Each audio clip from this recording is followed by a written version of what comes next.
बादलों में जादुई सोने चांदी का केक। बिलासपुर गांव में मधुरिमा की शादी बड़े ही धूमधाम से राजीव नाम के लड़के से हुई।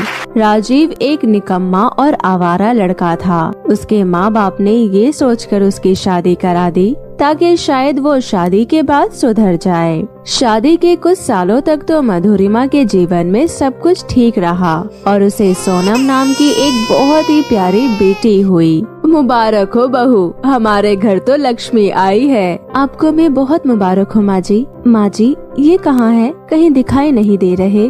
यही कहीं होगा, अपने दोस्तों के साथ आवारागर्दी कर रहा होगा। तो चिंता मत कर बहू, जब तक तेरी सास जिंदा है तुझे फिक्र करने की जरूरत नहीं है। तभी नशे में झूलता हुआ राजीव घर आता है। जी, आपने अपनी कैसी हालत बना रखी है जी? दूर हो जाओ मेरे से, मैं कुछ भी करूं। तू मुझे समझाने वाली होती कौन है? चल हट यहाँ से। कुछ तो शर्म कीजिए, अब आप पिता बन गए हैं, ये सारी आदतें छोड़ दीजिए। तू मुझे ज्ञान मत दे, मुझे पैसे दे। आज तो मैं पूरी रात दारू पीऊंगा और अपने सभी दोस्तों को भी पिलाऊंगा। इतना बोलकर राजीव अलमारी में से मधुरिमा के सारे गहने निकाल लेता है और जाने लगता है। माँ जी देखिए ना, ये क्या कर रहे हैं? अरे नालायक, तुझे शर्म है या नहीं? सब पैसे तो जुआ और शराब में फूक गया। अब ये बहू के गहने ले जाते हुए तुझे जरा भी शर्म नहीं आ रही है? मैं कहती हूँ गहने रख दे, वरना मुझसे बुरा कोई नहीं होगा। चल हट बुढ़िया, तू मुझे रोकेगी? इतना बोलकर राजीव अपनी माँ को जोर से धक्का देता है, जिससे उसकी सास जमीन पर गिर जाती है और उसके सर से खून बहने लगता है। माँ जी, आप ठीक तो है ना? अरे कोई डॉक्टर को बुलाओ। अपनी माँ की ये हालत देखकर राजीव वहाँ से भाग जाता है। मधुरिमा की आवाज सुनकर आसपास के लोग इकट्ठा हो जाते हैं और देखते हैं तो पता चलता है कि उसकी सास अब इस दुनिया में नहीं रही। मधुरिमा का एक ही सहारा था, अब वो भी नहीं रहा। मधुरिमा फूट फूट कर रोने लगती है और फिर गांव वालों के समझाने के बाद वो खुद को संभालती है और अपनी सास का क्रियाक्रम कर देती है। मुझे अपनी बेटी के लिए जीना ही होगा, मैं इसके भविष्य को खराब होने नहीं दे सकती। मधुरिमा सिलाई का काम शुरू कर देती है। वो बहुत अच्छा सिलाई जानती थी, इसलिए उसका काम भी अच्छा चल रहा था। मधुरिमा ने अपनी बेटी सोनम का दाखिला अच्छे स्कूल में कराया था। सब कुछ ठीक चल रहा था। फिर एक दिन अचानक राजीव नशे में झूलता हुआ घर आता है। अब क्या लेने आई हो यहाँ? निकल जाओ यहाँ से, वरना मैं पुलिस को फोन करूँगी। यहाँ अब तुम्हारा कोई नहीं रहता। तू मुझे घर से निकालेगी? तू? अरे जब मैं पैसों के लिए अपनी माँ को मार सकता हूँ तो फिर तू क्या है? छोड़ो मुझे, बचाओ।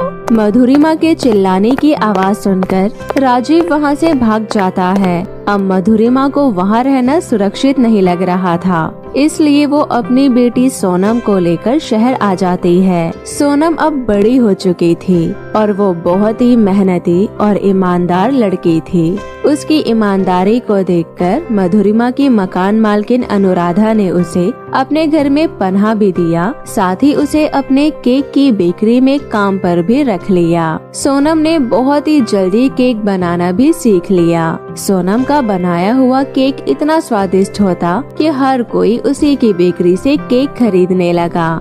अरे सोनम बेटा, मैं तुम्हारी लगन और मेहनत से काफी खुश हुई। तुम्हारे हाथों में तो जैसे जादू है। तुम्हारे हाथ का बनाया हुआ केक बहुत ही स्वादिष्ट होता है, इसलिए मैं तुम्हारी सैलरी 5,000 से बढ़ाकर 15,000 कर रही हूँ। इसी तरह मन लगाकर काम करो। आपको बहुत बहुत धन्यवाद मालकिन। उसी बेकरी पर रंजू नाम की एक लड़की काम किया करती थी। रंजू सोनम की तरक्की से जलने लगी। ये कल की आई हुई फटीचर कैसे मालकिन की चहेती बनकर घूम रही है। जाने क्या जादू कर दिया है इसने सबके ऊपर। अगर ऐसा ही रहा तो मालकिन मुझे यहाँ से धक्के देकर निकाल देगी। मुझे कुछ करना होगा।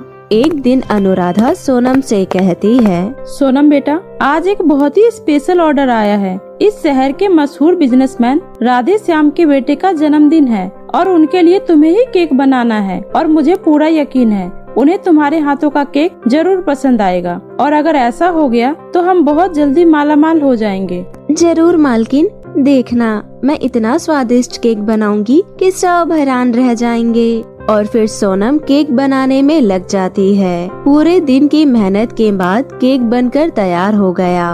केक देखने में बहुत ही सुंदर और स्वादिष्ट था। केक बनाकर सोनम वहाँ से चली जाती है। तभी मौका देखकर रंजू वहाँ आ जाती है और केक में मिर्ची और जमाल घोटा मिला देती है। अब आएगा असली मजा। थोड़ी देर बाद अनुराधा सोनम से कहती है, सोनम वो स्पेशल केक ले आओ, गेस्ट आ चुके हैं। सोनम खुशी खुशी वो केक लेकर आती है और बिजनेसमैन राधे श्याम के बेटे को सर्व करती है। उसने जैसे ही केक खाया, केक खाते ही उसके पेट में गुड़गुड़ होने लगा और वो उल्टी करने लगा। पिताजी, यह आप मुझे कैसे घटिया दुकान पर ले आए? केक के अंदर भला कौन इतना सारा मिर्ची डालता है? मेरे पेट में बहुत दर्द हो रहा है और मुझे उल्टी भी आ रही है। बेटी की ये हालत को देखकर राधे श्याम की पत्नी सीमा अनुराधा पर भड़कते हुए बोलती है, तुमने मेरे बेटे को ये स्पेशल बोलकर क्या खिला दिया? अगर मेरे बेटे को जरा भी कुछ हुआ फिर मैं तुम्हें छोड़ूंगी नहीं। तू मुझे जानती नहीं है। मैं तुम्हारे इस पूरे बेकरी को सील करवा दूंगी ताकि तुम्हारा ये घटिया केक खाकर कोई और बीमार ना पड़े। अनुराधा को उनके सामने बहुत ही ज्यादा शर्मिंदा होना पड़ता है और वो उन सबसे हाथ जोड़कर माफी मांगती है। सेठ के जाने के बाद गुस्से से अनुराधा सोनम को थप्पड़ मारती है। सोनम, तुमने ये अच्छा नहीं किया। तुमने मेरे भरोसे को तोड़ा है। मैं तुम्हें नहीं छोड़ूंगी। तुमने ये सब मेरी दुकान बंद कराने के लिए किया है ना, लेकिन मैं तुम्हें इस मकसद में कभी कामयाब नहीं होने दूंगी। आज तक मैंने जो तुम पर एहसान किया है और तुझे अपने घर में पनाह दी है, मुझे वह सब पैसे वापस चाहिए। मुझे अब तुम 2 लाख रुपए लाकर दोगी, तभी मैं तुझे यहाँ से जाने दूंगी। अब जाओ और पैसे लेकर आओ, तभी तुम यहाँ से अपनी माँ को ले जा पाओगी, समझी? मालकिन, आप मुझे गलत समझ रही हैं। मैंने तो पूरी लगन और मेहनत से स्वादिष्ट केक बनाया था, लेकिन केक का स्वाद इतना ज्यादा कैसे बिगड़ गया मुझे नहीं पता। मालकिन, मुझ पर दया कीजिए। मैं इतने पैसे कहाँ से लाऊंगी? मैं आपको 2 लाख रुपए नहीं दे पाऊंगी। मेरा यकीन कीजिए, मैंने केक में कुछ नहीं मिलाया। सोनम रोते हुए अनुराधा से बहुत माफी मांगती है, लेकिन अनुराधा उसकी कोई भी बात नहीं सुनती और उसे धक्के मारकर सोनम को वहाँ से भगा देती है।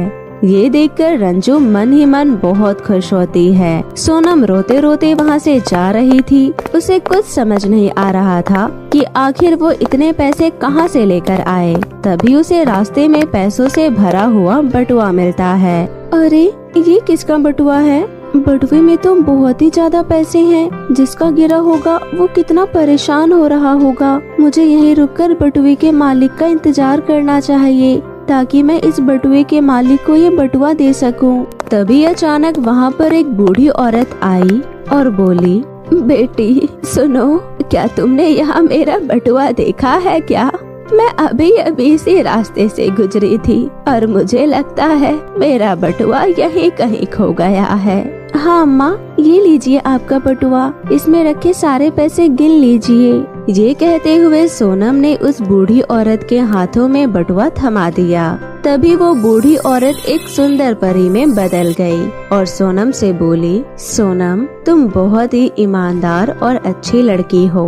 मैं तुम्हारे बारे में सब जानती हूँ। तुम्हें पैसों की कितनी जरूरत थी, लेकिन तुमने फिर भी लालच नहीं किया। तुम चाहती तो तुम ये सारे पैसे रख सकती थी, पर तुमने ऐसा नहीं किया। मुझे पता है कि तुम कितनी परेशानी में हो। आओ मेरे साथ, मैं तुम्हारी सारी परेशानी दूर कर दूंगी। मैं तुम्हें अपने जादुई सोने चांदी के केक के पास बादलों में लेकर चलती हूँ। ये कहते हुए परी सोनम को हवा में अपने साथ उड़ाते हुए बादलों में बने जादुई सोने और चांदी के बर्थडे केक के पास ले गई। और फिर परी सोनम को इस केक घर से एक सोने और चांदी का केक देते हुए बोली, सोनम, जादुई सोने के केक से तुम्हें बहुत सारे धन दौलत मिलेगा और जादुई चांदी के केक से तुम्हें इंसाफ मिलेगा।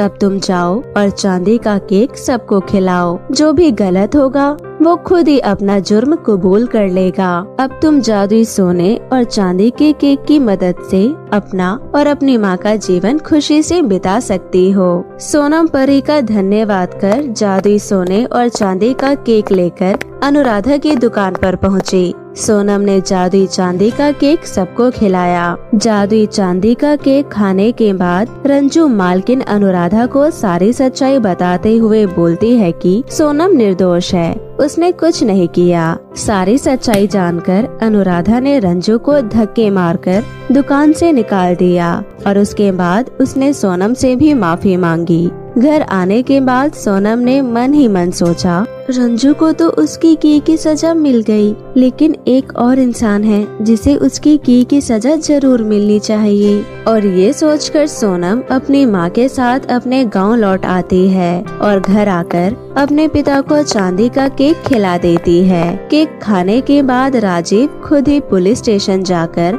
अपना गुनाह कबूल कर लेता है।